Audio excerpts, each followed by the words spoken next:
জুলা জুবাইর আপনাদের সাথে আছি। তথ্যের ধারাবাহিকতায় কিন্তু যুগান্তর থেকে ইতিহাসের আজকের এই পাতায় একটি বিষয় আপনাদের পড়ে শুনিয়েছিলাম, আরও একবার মনে করিয়ে দিতে চাই। কেন প্রাসঙ্গিক তা একটু পরে বলবো। তা হচ্ছে আজকের এই দিনে 1945 সালে দ্বিতীয় মহাযুদ্ধের অন্তিম লগ্নে জাপান নিঃশর্ত আত্মসমর্পণ করেছিল।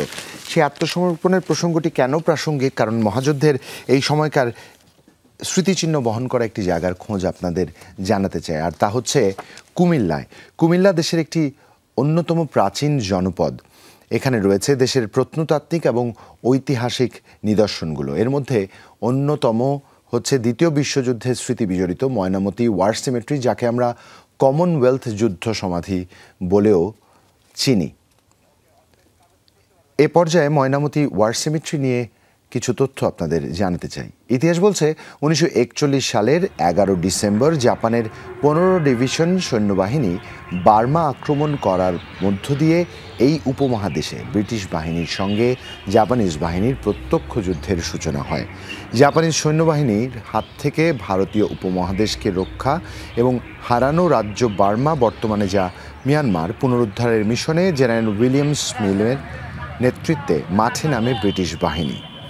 1941 থেকে 1945 সাল পর্যন্ত জাপানিজ বাহিনীর সঙ্গে ব্রিটিশ বাহিনীর বেশ কিছু রক্তক্ষয়ী লড়াই হয়, যার মধ্যে অন্যতম কোহিমার যুদ্ধ ও আরকানের যুদ্ধ।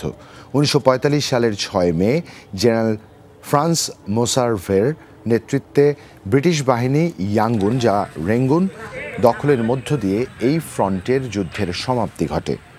তার আগে বিভিন্ন ফ্রন্টে নিহত ব্রিটিশ সৈন্যদের উপযুক্ত মর্যাদায় সমাহিত করার উদ্দেশ্যে প্রতিষ্ঠা করা হয় বেশ কিছু ওয়ার সিমেট্রি। এগুলোর অন্যতম একটি হচ্ছে ময়নামতি ওয়ার সিমেট্রি, যেখানে উঁচু নিচু পাহাড়ের নৈসর্গিক পরিবেশে ঘুমিয়ে আছেন দ্বিতীয় বিশ্বযুদ্ধে আত্মত্যাগকারী 736 জন যোদ্ধা।